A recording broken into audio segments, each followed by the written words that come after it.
That's what it is.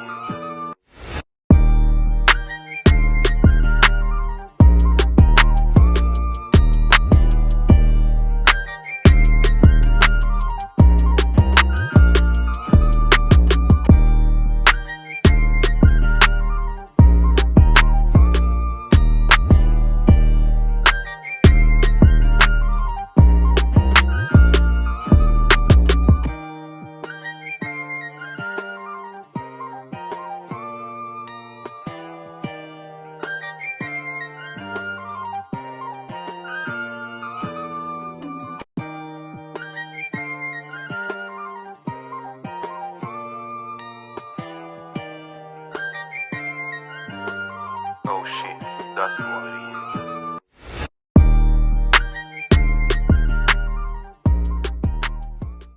Moussa, bonjour. Bonjour Maï. Bienvenue dans la rue. Merci pour l'invitation. Merci d'avoir accepté. C'est normal. Alors, je t'explique, la rue, c'est Republic of Urban Elite, donc République d'élite urbaine. Et donc, cette émission, ce street show, a pour vocation d'accueillir des personnes au parcours atypique. Je pense que tu as ta place dans ce street show. Merci. Et voilà la raison de ma présence ici. Merci. Je prends ça comme un compliment. Merci. Ouais, avec plaisir. Donc, pour toi, Moussa, j'ai une première question. Qui es-tu? Qui je suis? Moussa Wagué, malien. Je suis né à Bamako, 42 ans, je vais sur mes 43. J'ai grandi en France. On est venu quand j'avais l'âge de 3 ans. Et on a vécu d'abord à Plaisir dans les Yvelines. Et ensuite au Muro. Donc c'est là-bas que j'ai passé mon enfance, mon adolescence, etc. Et c'est là-bas que mon projet est né. Donc j'étais artiste avant. Et c'est ce côté artistique qui m'a amené à monter cette maison de disques Kézit, dont on va parler longuement après.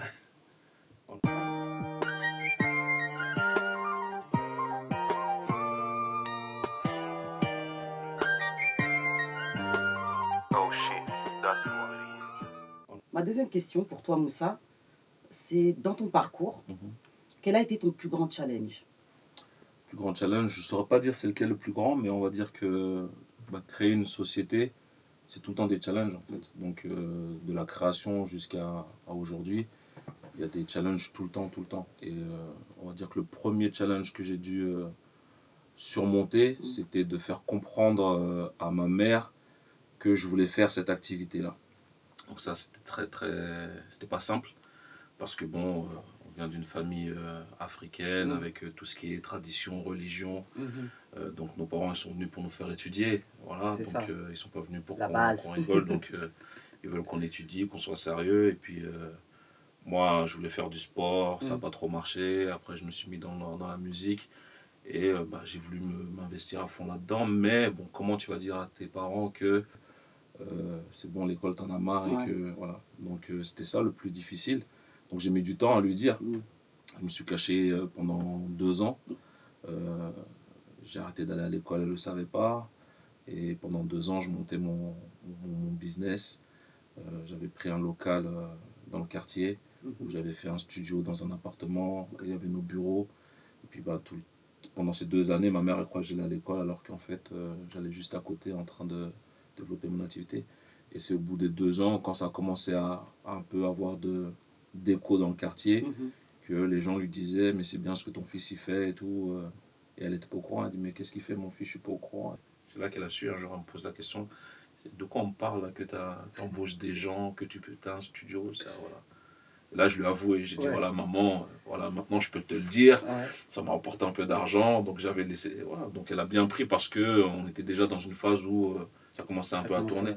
Donc on va dire que c'était ça le premier challenge. Et les 2 ans que j'ai passés, j'étais tout le temps en stress qu'elle l'apprenne et qu'elle m'empêche de poursuivre, et qu'elle me dise non, tu retournes à l'école. Tu retournes à l'école parce que la musique, c'était pas quelque chose de sérieux. Non, et même encore aujourd'hui, les gens encore ont du mal à considérer ça comme une activité, on va dire, sérieuse, même si c'est très très sérieux. Donc ça, c'est le premier challenge. Après, le second challenge, c'est la création de la société, en fait, qui qui est arrivé au bout de 3-4 ans. Mhm. Parce que j'ai créé la société, j'étais déjà père, j'avais déjà des enfants. Mhm.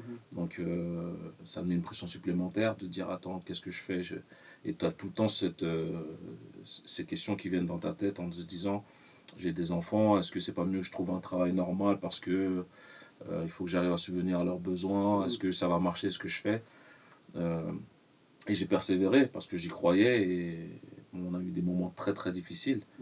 Comme tout entrepreneur, hein, l'entrepreneuriat c'est pas facile.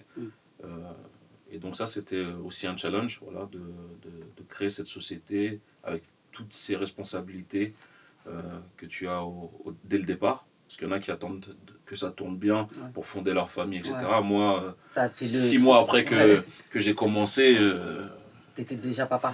ma copine m'a annoncé qu'elle était enceinte et je dis oh merde, comment je vais faire Et voilà, donc malgré tout, on a avancé comme ça. Ouais. Après, comme je dis, c'est beaucoup de challenges. Hein. Je peux t'en lister des centaines et des centaines. Le fait de faire comprendre aux gens que c'est sérieux. Toi, encore aujourd'hui, quand je parle avec certaines personnes, les gens ne comprennent pas que c'est un business et il y en a plein qui, toi, on me dit ouais, mais non, toi, c'est pas possible. Qu'est-ce que tu fais tu es un dealer, t'es dans quelque chose de pas clair. Alors que tu vois, on a des studios, on a des bureaux, on emploie des gens, tout ça, mais les gens ont encore du mal à comprendre que tu peux partir d'un quartier et conquérir le monde. Voilà. Mais ça, c'est parce qu'on nous met des choses dans la tête. On est formaté. On est formaté. On est formaté dès le départ et inconsciemment, on n'arrive plus à croire que les choses sont possibles. Voilà. Moi, je me souviens quand j'étais en BTS, avant d'arrêter l'école, il y avait les élèves de la promotion précédente ou ceux qui avaient fait les études 3-4 ans, ils venaient. Moi, j'avais fait un BTS technico-commercial. Ce fameux BTS. Et ils venaient en costard nous dire voilà, moi, je travaille pour telle boîte, je suis commercial, je gagne 2000 €. Et puis on était là, waouh, waouh. Et à un moment, je dis mais c'est rien, toi. Mais tu te rends pas compte que c'est rien. Mais comment on te le présente, tu crois que effectivement, c'est la réussite quoi, d'avoir un travail, de gagner 2-3 000 € et puis faire ta vie, acheter ta maison, avoir ton crédit, acheter le petit cliché, tu vois, le pavillon, le Renault Scénic, le chien et tout. Et non, j'ai pas kiffé en fait, parce que je me suis dit non, c'est pas ça que je veux faire. Et c'est pour ça, entre autres, que j'ai arrêté l'école, parce que je me suis dit, c'est pas ça que ça me fait pas vibrer, c'est pas ça que j'ai envie de faire. C'était la musique qui me faisait vibrer, et il fallait que je me lance là-dedans. Et tu vois, on est formaté et les gens pensent que c'est impossible. Et quand je disais aux gens, voilà, moi je veux monter une maison de disques, j'ai envie d'aller concurrencer les titans qui existent, les Universal, les Sony, les Warner. À l'époque, il y avait BMG, il y avait EMI. Tout le monde me prenait pour un fou. Que fait-il? Voilà. Non, mais pour qui se prend-il? Pour qui tu te prends? Tu crois que tu vas faire quoi, toi, petit rappeur que tu es Je leur dis, bah si, on va y arriver, vous allez voir. Ça va prendre du temps, mais on va y arriver. Donc, il y a ceux qui ont eu la même conviction que moi, qui m'ont suivi. Il y en a qui y croyaient légèrement, mais à la moindre tempête, ceux-là, ils sont partis. Voilà, parce que autre challenge qu'on a dû surmonter, c'est qu'en 2008, on a une liquidation. Voilà, la boîte, elle a coulé. Enfin, une de nos boîtes, parce qu'on en a plusieurs, mais on va dire la boîte principale, elle a coulé parce qu'on avait mal travaillé, parce qu'on avait mal monté la boîte, on ne gérait pas très bien en réalité. Et à ce moment-là, on a vu plein de comportements, les gens qui nous laissaient tomber, tu vois, les gens qui croyaient vraiment au projet, etc. Et moi, j'étais persuadé que ça allait marcher, et tout le monde nous a lâchés à ce moment-là. Je me suis retrouvé avec mes 2 autres associés, qui sont toujours mes associés aujourd'hui, et on s'est dit non, pourquoi la boîte est cool? Et on s'est posé, on a analysé, on s'est dit la boîte elle a coulé parce qu'on a mal travaillé. Voilà, ça a été une remise en question. Voilà, remise en question. Parce qu'on aurait pu se dire bon, ça coule, on passe à autre chose, mais il y avait plein de facteurs qu'on a analysés qui ont fait qu'on s'est dit non, en fait, si on avait fait les choses autrement, mieux, la boîte elle n'aurait pas coulé. Donc on s'est dit bon, on va corriger ces erreurs-là, et puis on va voir si ça fonctionne. Et effectivement, on a corrigé toutes les erreurs. Et quand je dis toutes les erreurs, c'est on a analysé les processus de travail, processus d'embauche, même comment on nettoie les toilettes au bureau. On a fait une procédure pour ça, comment tu accueilles les gens, les couleurs des bureaux. Voilà, à l'époque, on avait des bureaux où tu rentrais, ça faisait pas kiffer. C'était tout noir, tout sombre. C'était pas très feng shui. Voilà, c'était pas propre. Ouais, c'était voilà, pas- on avait fait beaucoup d'erreurs. Beaucoup, ouais. Et voilà, on s'est dit, voilà, on va vraiment. On a parlé avec des conseillers, avec Mhm. notre banquier. On est parti sur la couleur bleue. D'accord. Parce qu'il y a des études qui montrent que, voilà, le Ouais. bleu, voilà. Et on a repensé le nom de la boîte. Avant, ça s'appelait pas Kézit, ça s'appelait Satellite. D'accord. Et moi, j'avais choisi le nom Satellite parce que ça correspondait avec mon état d'esprit à l'époque, qui était de dire qu'on va s'associer avec d'autres labels. Ouais. Et en fait, le Satellite, c'est le synonyme de associé, Mhm. et c'est le synonyme aussi de guerrier. Voilà. D'accord. Donc c'était un peu... Mais en L'état fait, d'esprit. je me suis totalement trompé dans le choix parce que Satellite, les gens ils pensent CanalSat, Bah, TPS, etc. Donc quand tu tapais sur Google Satellite musique à Ouais. l'époque, on sortait même pas dans les résultats. Si tu voyais offre Canal+, D'accord. Ouais. et on s'est dit, voilà, c'est compliqué. Dans cette réflexion, on s'est dit, il faut qu'on trouve un nom Mhm. qui est unique et qui nous corresponde à nous. Donc on a choisi Kézit, qui était le nom d'un projet qui avait avorté à l'époque. Et on a gardé ce nom-là. On a appelé la boîte Kézit. On a appelé tout le groupe de sociétés Kézit. Donc ça a simplifié vraiment la vision. Déjà notre vision, on voyait beaucoup plus clair. Et même la communication, expliquer aux gens qui tu es. Bah voilà, quand tu dis Kézit, ok, donc il n'y a que vous qui s'appelez Kézit. Donc ok, on voit de quoi vous parlez. On a fait le logo, le design, et on a tout refait. Donc ça a pris 2-3 ans. Donc de 2008 à 2011.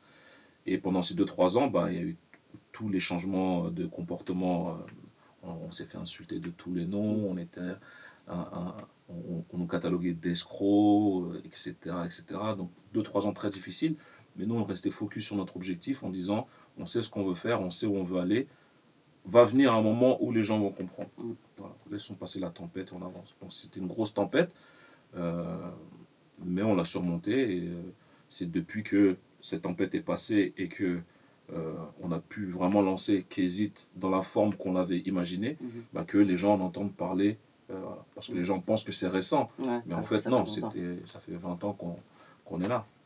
Hein. Et c'est un challenge de tous les jours de gérer l'entreprise, de la faire vivre. Le plus difficile, c'est pas de la créer, c'est vraiment de la faire vivre et de la faire prospérer dans le temps. Voilà, C'est ça. C'est- Se lancer, ça peut paraître facile. Ça peut paraître sur l'instant, voilà, quelque chose de... Tout le monde peut se lancer, mais c'est la durée, effectivement, qui est... c'est le véritable challenge. Ouais, ouais, C'est vraiment la durée. Créer une entreprise, c'est de l'administratif, tu vois, C'est tu ça. la crées, mais après, qu'est-ce que tu proposes derrière? Où tu gagnes ton argent? Voilà. Et c'est une réflexion que peu d'entrepreneurs ont. J'en rencontre beaucoup qui savent pas où ils vont, en fait. Et du fait qu'ils savent pas où ils vont, ça peut pas fonctionner. Et nous, on est passé par là, et je sais qu'il faut se poser, vraiment se poser des questions, savoir où on va, quelle direction on prend, qu'est-ce qu'on fait, comment on gagne de l'argent. Et depuis que nous, on a répondu à toutes ces questions-là, ça va très très vite. Et donc, on a évolué en France, on fait de la distribution, on fait de la production, on fait de l'édition, on fait de la communication, des clips, des concerts. Donc, toute la chaîne qu'un artiste peut avoir besoin. On a le studio aussi. Voilà, donc c'est un peu ce qu'on propose. Et ça marche aujourd'hui très bien. Et on a fait le test en France, ça a fonctionné en France. Et depuis 2012-2013, on va sur l'Afrique. On a ouvert notre premier bureau en 2014 au Mali. Et on a enchaîné donc Togo, Côte d'Ivoire, Guinée, Sénégal. Aujourd'hui, on est quasiment dans 30 pays, principalement en Afrique. Parce que l'objectif et notre slogan, c'est African Major. Donc c'est de dire qu'on va devenir la prochaine major, mais on a choisi un positionnement sur l'Afrique. Parce que c'était compliqué en France, parce qu'on a raté un peu le train du digital en 2005. Et en 2008, on a eu cette liquidation qui nous a fait perdre du temps. Et du coup, les concurrents sont bien implantés en France, c'était solide. Donc tu as des sociétés comme Believe, etc., qui ont pris tout le monde.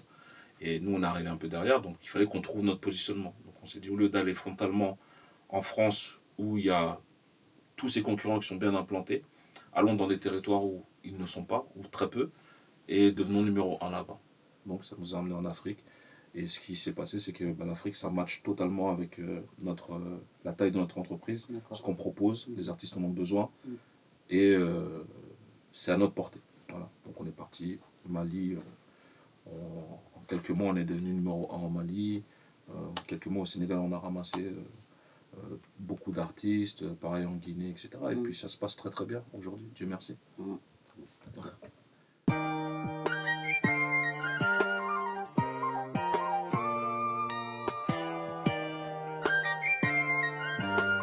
Oh shit, that's what it is. Moussa, est-ce que tu peux nous parler de tes projets dans un futur proche ou Bien sûr, moi, des projets, j'en ai plein. Donc le projet de Kézit, dans un premier temps, c'est de finir notre déploiement. On est en train de s'installer dans tous les pays. Ça ne veut pas dire qu'on n'ouvre pas dans d'autres continents, mais la stratégie, elle est africaine. Donc on veut ouvrir un bureau dans tous les pays d'Afrique. Maintenant, on est en train de terminer la phase francophone et on commence la phase anglophone. Voilà. Donc ça, c'est le projet de Kézit. En parallèle, on a des projets qui sont liés, mais qui n'ont pas forcément qui partent de Kézit, mais qui peuvent amener ailleurs. On s'est rendu compte en Afrique que les artistes avaient des problèmes de paiement. La plupart n'ont pas de compte bancaire, donc c'est difficile des fois pour payer leurs royalties quand ils ont gagné de l'argent sur YouTube, etc. Donc on a une filiale informatique qui est au Canada, et avec cette filiale, on développe une solution de paiement mobile et de transfert d'argent. Donc c'est déjà opérationnel, mais on est en train de l'implémenter en Afrique. Donc là, on est en train de faire des tests en Côte d'Ivoire, au Sénégal, etc. pour que les artistes, à partir de qui hésitent, quand ils voient par exemple qu'ils ont gagné 500 euros, ils rentrent leur numéro de téléphone, leur numéro de carte et ils reçoivent l'argent. Et ça permet aussi, au-delà de Kézit, ça permet à, par exemple, une personne qui est au Canada d'envoyer de l'argent à sa famille, de payer directement les factures, de payer directement le loyer, etc. Donc ça, c'est une des activités. On est aussi sur de l'activité immobilière. On prévoit de faire une fondation Kézit. Parce qu'il faut savoir que j'ai déjà une association qui s'occupe d'orphelins, mais on va mettre tout ça sous la bannière Kézit, donc ça va s'appeler la fondation Kézit, on va changer le nom. Et le but, c'est que pour chaque bureau Kézit, il y a une fondation Kézit. Que cette fondation, en parallèle avec l'activité du bureau Kézit, s'occupe des enfants en difficulté, construire des orphelinats, des écoles, etc. Après, bon, il y a 1 milliard de projets qui mais ça, continuent. en tout cas, c'est son. Mais on va dire que le mot d'ordre, c'est d'éveiller les consciences et de faire avancer les choses. Comme je te disais, il y a beaucoup de gens qui se lancent et on nous a tellement formaté à croire que les choses ne sont pas possibles que on finit par croire que c'est pas possible. Et moi, je veux montrer avec mon expérience que tout est possible en fait. Et je suis convaincu de ça. J'ai une vision qui est vraiment à long terme. Et j'ai un ami qui dit vision pharaonique parce que je vois les choses en grand. Pour moi, on peut concurrencer tout ce qui existe, voire faire mieux. Voilà. Donc pourquoi pas se lancer. Et c'est un peu le mot d'ordre, quoi. Rien n'est impossible, let's go.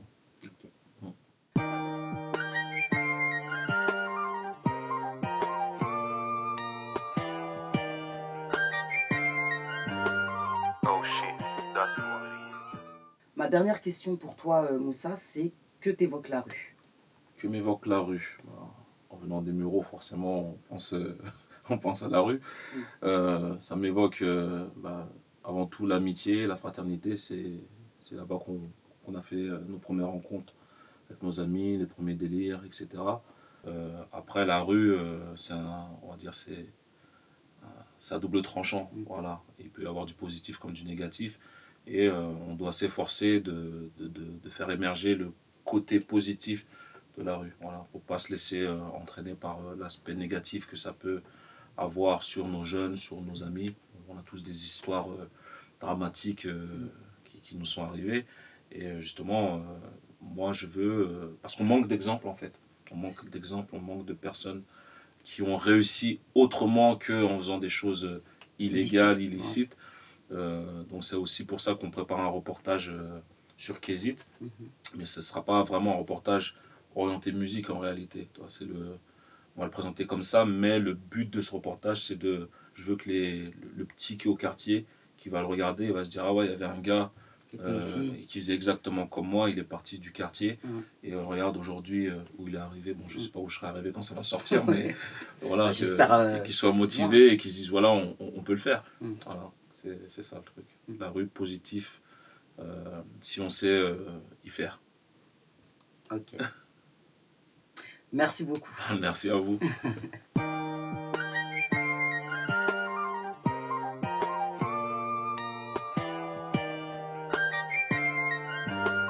Oh shit, that's quality.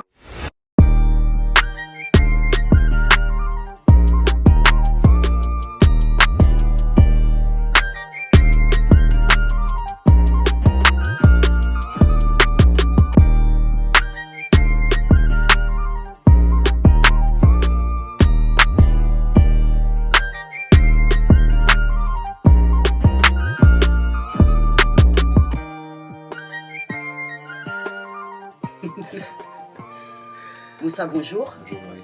Merci d'être là. Péon. Bon, allez. Ma deuxième question pour toi. Là, tu vois. Voilà.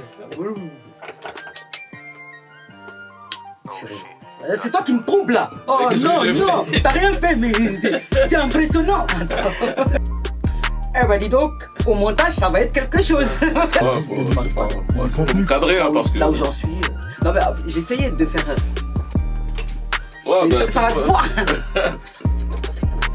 Ouais, c'est super intéressant. À partir du moment où c'est intéressant, et bah Alors, t'es là, tu moi, peux savoir le début. Tu me plais, le bouton stop, il n'y a pas. Hein. Je savais pas que t'étais rappeur. Tu vas nous faire un petit rap tout à l'heure. Ah, il va nous faire un rap. Ouais, laisse tomber. C'était la fin là, j'ai dit merci beaucoup. C'était bien.